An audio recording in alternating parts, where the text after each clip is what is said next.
নমস্কাৰ মুখ্যমন্ত্ৰী ডাঙৰীয়া, মই ৰঞ্জন চৌধুৰী কৈছোঁ।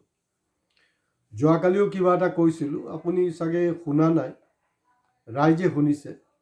কাৰণ বহু হেজাৰ হেজাৰ মানুহে ভিউ কৰি আছে। অৰ্থাৎ ইয়াৰ অৰ্থটো হ'ল যে ৰাইজে ভিউ কৰি আছে। তো মই বিচাৰোঁ যে মোৰ কথাখিনি যাতে ৰাইজে শুনে বা বুজাৰ চেষ্টা কৰিবলৈ পাৰে। ইয়াৰ আগতো মই কৈছোঁ দেই, যে মিছাকৈ আপোনালোকে কিয় এই চব মানে কেবলত হেৰি কৰি থাকে। আপোনালোকে কোনো যুক্তি নাই, টিভি কানেকশ্যন কোনো দৰকাৰ নাই। মান্থলি আপোনাৰ পইচা দিব লাগে, 300 টকাৰ ওপৰত দিব লাগে। তাতকৈ আপুনি ফ্ৰী অফ কষ্ট আমাৰ চেনেল চাওক।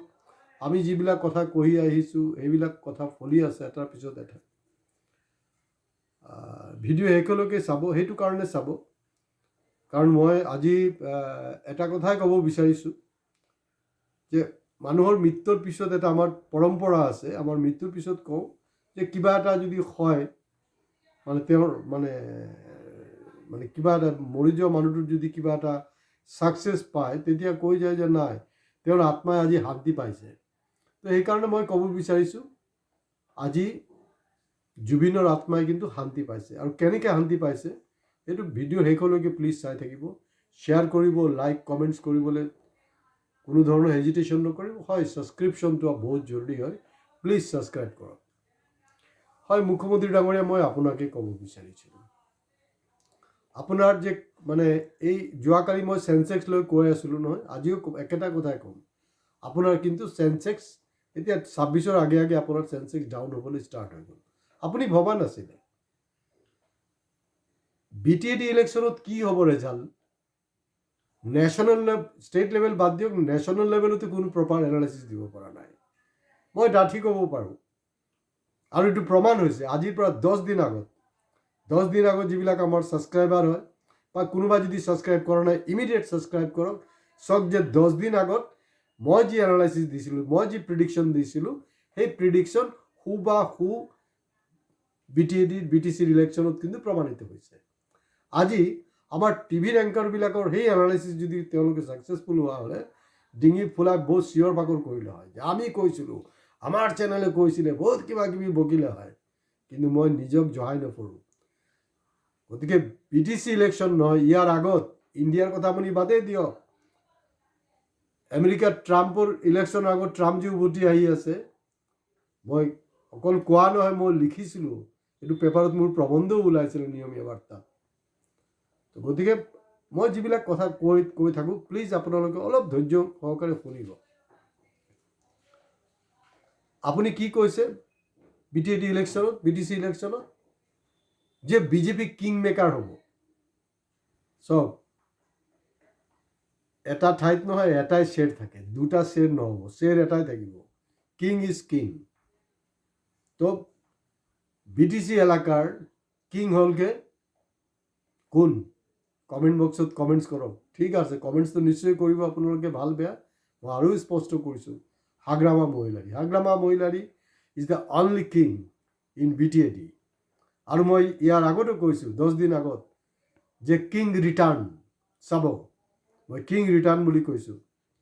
আপুনি কৈ আছে যে বিজেপি যোনটো দল 11 বছৰ ৰাজত্ব কৰিছে, দবদবাই আছে, আপুনি যেতিয়া কৈছে যে বিজেপি কিং মেকাৰ, প্ৰথমতে এবাৰ আপুনি কি কৈছে আপোনাৰতো কোনো মাই বাপে নাইকিয়া। আপুনি এবাৰ কৈছে যে নাই, বিজেপি এবছলিউট মেজৰিটিত আহি আছে। আপুনি তাত AGPক পাত্তা দিয়া নাই, অকলশৰীয়া কৈ দিলে। অৱশ্যে AGP কেইটাতো লাজ চৰম নাই। এতিয়া এই BTC ইলেকশ্যনৰ ৰিজাল্টৰ পিছত এই মাত্ৰ এতিয়াহে মুখ খুলিছে তাহাঁতি, মাত্ৰ মুখ খুলিছে যে নাই, জুবিন গাৰ্গৰ এখন CID এনকুৱাৰী লাগে। লাজ চৰম নাই। ইমান পলমকৈ কেলৈ কৈছ তহঁতি? মনে মনে থাক না, হ'বতো। তহঁতি চামচা হয়, ডাইৰেক্ট একদম হেৰিত সোমাই গ'লে হ'ল। মই ইয়াৰ আগতেতো এপিছ'ডত কৈছোঁ যে AGP কৈ ডাইৰেক্ট মানে বাজপেয়ী ভৱনত সোমাই দি তাতে এটা ব্ৰাঞ্চ খুলি ল'লেই হ'ল। এইটো আৰু বি টিম নহয়, ডাইৰেক্ট AGP আৰু BJPৰ কোনো ব্যৱধান নাই, এটা চিটো দিয়া নাই। আপুনি দাবী কৰি আছিলে যে আপুনি এবছলিউট মেজৰিটিত আহি আছে। তাৰপিছত যেতিয়া দেখিছে যে অৱস্থা বেয়া, যেতিয়া মই 10 দিন আগত এপিছ'ড কৰিলোঁ, নিশ্চয় আপোনাৰ চামচাবিলাকে মোৰ এই এপিছ'ড চাই আছে বা হয়তো আপোনাক মেছেজ কনভে কৰে, আপুনি তেতিয়া ট্ৰেণ্ড চেঞ্জ কৰিলে। আপুনি কি বুলি ক'বলৈ ষ্টাৰ্ট কৰিলে? নাই, বিজেপি কিং মেকাৰ হ'ব। আৰে কিমান লাজৰ কথা, বিজেপি কিং মেকাৰ হ'ব। আপুনি দেখোন নিজে কৈ থাকে মোতকৈ পাৱাৰফুল মানুহ কোন আছে? আপোনাতকৈ যে পাৱাৰফুল মানুহ হাগ্ৰামা মহিলাৰী, সেইটো কিন্তু এইবাৰ প্ৰমাণ কৰি দিলে। আৰু হাগ্ৰামা মহিলাৰী জিকাৰ আগতে আপুনি যে যিবিলাক নীতি চলাই আছে অসমত, উচ্ছেদৰ নীতি, ধৰ্মৰ নামত বিভাজন, যি চব কৰি আছে নহয়, তাৰ এগেইনষ্টত কিন্তু এটাৰ পিছত এটা কিন্তু তেওঁ ষ্টেটমেণ্ট দি থৈ গৈছে। তাত যি মাইনৰিটিজ, অকল মাইনৰিটিজ নহয়, নন বড়ো যিবিলাক মানুহ আছে নহয়, তেওঁলোকো তেওঁৰ বিশ্বাস থৈছে হাগ্ৰামাৰ ওপৰত। আৰু হ'লচেলটো গম পাইছে নহয়, এই আমাৰ গুৱাহাটী পঞ্চি বজাৰৰ হ'লচেলত ভোট দিছে, যিটো কাৰণে ইমান চিট পাইছে। মই আগতীয়াকৈ কৈছিলোঁ যে বিজেপি 1 ডিজিটত থাকিব। মিলিছেনে নাই? মিলাই চাওক সেই কথাবিলাক। আপোনালোকে খৰচ কিমান কৰিছে? এতিয়া যিবিলাকে মোৰ ভিডিঅ' চাই আছে আপোনালোকে শুনি লওক। 10 দিন আগৰ ভিডিঅ' চাব, মই কোনটো এই উল্টা পুল্টা কথা কোৱা মানুহ নহয় দেই, মই ৰাজনৈতিক নেতা নহয়। আজি কিবা এটা কম, কালি এটা ক'ব সেইটো নহয়। পাৰ ভোটাৰ বিজেপি BTD এৰিয়াত 1ৰ পৰা 5,000 টকাকৈ খৰচ হৈছে, তাৰপিছতো কিন্তু পাত্তা নাইকিয়া হৈ গ'ল। গতিকে বড়োৱে কিন্তু বিজেপিক বাই বাই কৰি দিলে। বড়োৱে বাই বাই কৰিলে। এতিয়া কথাটো হ'ল যে অসমীয়াই পাৰিবনে নাই? কাৰণ অসমীয়াটো মোটামুটি বিক্ৰী হ'বলৈ লৈছেই, আৰু বিক্ৰী হ'বলৈ আৰু বাকী নাই। দল সংগঠনবিলাকতো কাৰোবাৰ দেখিয়ে আছে আপোনালোকে। যোৱাকালি এপিছডতো কৈ আছোঁ, মানুহবিলাকে মুখ্যমন্ত্ৰীক মানে তৈলমৰ্দন কৰি আছে। মই যোৱাকালি এপিছডতো কৈছোঁ, যোনে চোৱা নাই যোৱাকালি এপিছডতো চাব। আৰু জুবিনৰ যে আত্মাৰ শান্তি হৈছে, কেলে হৈছে জানোনে? কাৰণ জুবিনে একমাত্ৰ মানুহ, তেখেতে এটা মেছেজ দিছিলে, তেখেত কৈছিলে, এতিয়াও এইটো ছ'চিয়েল মিডিয়াত এভেইলেবল, বিজেপিক ভোট নিদিব, সেইটো বতলা হয়, আৰু কিবা কিবি কৈছিলে। মোৰ ভাতিজাটো, মোৰো ভাষাৰ কোনো ঠিক নাই, তো গতিকে মোৰ ভাতিজাটো মোৰ নিচিনাই কথা পাতিব, ভোট নিদিবলৈ। এই কথাটো কিন্তু BTC ইলেকশ্যনৰ সেই অঞ্চলৰ ভোটাৰ ৰাইজে কিন্তু দেখুৱাই দিলে। তাৰমানে জুবিনৰ আত্মাৰ আজি শান্তি হৈছে, জুবিনৰ বাণীটো শুনিছে। আৰু যোৱা কেইদিন কিন্তু এই কথাটো ওলাইও আছে, তেওঁৰ কথাটো যে তেওঁ তেনেকৈ কৈছিলে। তেওঁ তৰুণ গগৈক কিন্তু কেতিয়াও বেয়া কোৱা নাই, তেওঁ সদায় প্ৰশংসা কৰিছিলে। কিন্তু কথাটো হ'ল যে 2026ত যোনটো বাই বাই বড়োৱে কৰিলে, এইটো অসমীয়াই টাটা কৰিব পাৰিবনে নাই, সেইটো হ'লগৈ সময়ৰ কথা। আৰু তাতকৈও ডাঙৰ কথাটো হ'ল যে আপোনাৰ সেই বিভাজনৰ নীতি পাত্তা নাইকিয়া হৈ গ'ল, উৰি গ'ল। আপুনি যে অসমত যে বুলডোজাৰ চলাই আছে নহয়, সেই বুলডোজাৰৰ এগেইনষ্টত অসমত যদি কোনোবাৰ দম আছে, শ্বেৰ কা বাচ্চা যদি হয়, এয়া হ'লগৈ হাগ্ৰামাই কিন্তু কৈছিলে ইয়াত বুলডোজাৰ নহ'ব। এতিয়া আপোনালোকে এতিয়া তেল মাৰিব লগা হৈছে, তেল মাৰিব আপোনালোকে। তো গতিকে এই চব নকৰিব। তো মই ভাবোঁ যে জুবিনৰ আত্মাও কিন্তু আজি শান্তি পাই আছে দেই, কাৰণ জুবিনৰ যোনটো আহ্বানটো শুনিছে। আৰু জুবিন চাগে কৈ আছে মনে মনে, তাৰ আত্মাই চাগে কৈ আছে, মই তাৰ খুৰা হিচাপে কৈ আছোঁ, মানে হিমন্ত 2 ঘণ্টা কি কৰিলি, চাহ হাগ্ৰামাই কি কৰিলে। গতিকে অহা দিনবোৰ আপোনাৰ আৰু বেয়া আহি আছে। যেতিয়ালৈকে, মই ইয়াৰ আগতো কৈছোঁ, শকুনি, আপোনাৰ লগত যে শকুনি আছে সেইটো সম্পৰ্কে এপিছড কৰিছোঁ। যিবিলাক নতুনকৈ ছাবস্ক্ৰাইব কৰিব আপোনালোকে চাব, শকুনিৰ ওপৰতো মই কৰিছোঁ। অৰ্থাৎ শকুনি কোন হয়? তেওঁৰ লগত একজন ডুপ্লিকেট আহোম আছে, এই ডুপ্লিকেট আহোমজনে কিন্তু হিমন্ত বিশ্ব শৰ্মা ডাঙৰীয়াক কিন্তু দিনে দিনে ডুবাই আছে। হিমন্তক ডুবাব কিন্তু এই ডুপ্লিকেট আহোমে। গতিকে এইটো মই যেনেকৈ বিচাৰি পাইছোঁ, হিমন্ত বিশ্ব শৰ্মা তেওঁ যথেষ্ট বুদ্ধিমান, চতুৰ মানুহ, চতুৰ ৰাজনীতিবিদ, তেওঁ নিশ্চয় বিচাৰি পাব। যিমান সোনকালে এই যে ভণ্ড 2 নম্বৰী যে আহোম যিটো লগত লৈ আপোনাৰ তাৰ বুদ্ধিত চলি আছে নহয়, আপোনাৰ দুৰ্গতি তেনেকুৱাই হ'ব।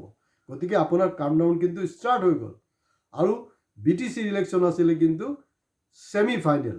তো গতিকে আপুনি ছেমি ফাইনেলতো হাৰিলেই, আপুনি ফাইনেলতো হাৰিব। হয়, এতিয়া ডাঙৰ কথাটো হ'ল যে BPF, AGP, কংগ্ৰেছ আৰু যিবিলাক দল আছে, তেওঁলোকে 26ৰ আগত ঐক্যবদ্ধ হ'ব পাৰিবনে নাই। মই কিন্তু এইখিনিতে গুৱাহাটী যে নাগৰিক সমাজ যিসকলে দুইটাকে মিটিং কৰিছে, য'ত মই ক্ৰিটিচাইজ কৰিছোঁ, এয়া হ'ল তেওঁলোকে বহুত ডাঙৰ এটা ভুল কৰিছিলে। মই আজি এই 10 দিনৰ বাদ দিয়ক, মই তেতিয়াও কৈছিলোঁ যে কেতিয়াবা বুদ্ধিজীৱীৰো বুদ্ধিভ্ৰষ্ট হৈ যায়।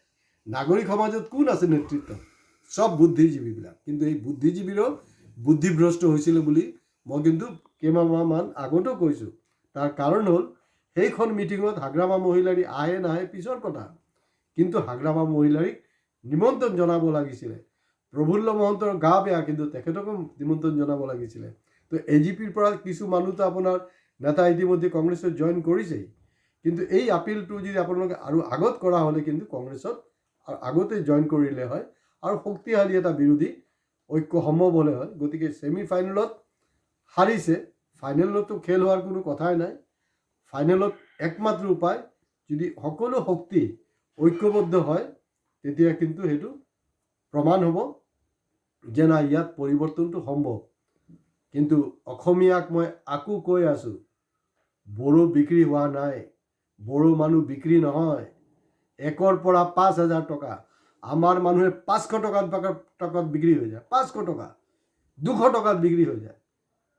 কাৰণ BTAD এৰিয়াত যেতিয়া তাত এটা মানে ভয়ংকৰ আন্দোলন হৈ আছিলে, এই গোটেই সময়ছোৱাত কিন্তু মই মোৰ জীৱনৰ BTAD এৰিয়াত মোৰ চাকৰি সূত্ৰত মই সেইটো অঞ্চলত আছিলোঁ।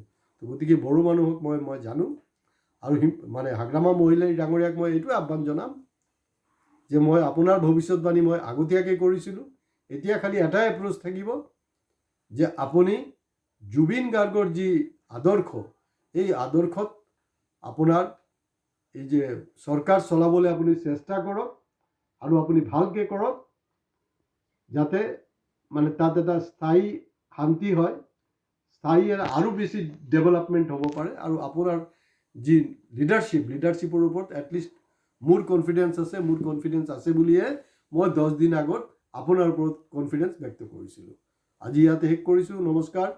প্লিজ ছাবস্ক্ৰাইব কৰিবলৈ আপোনালোকে নাপাহৰিব।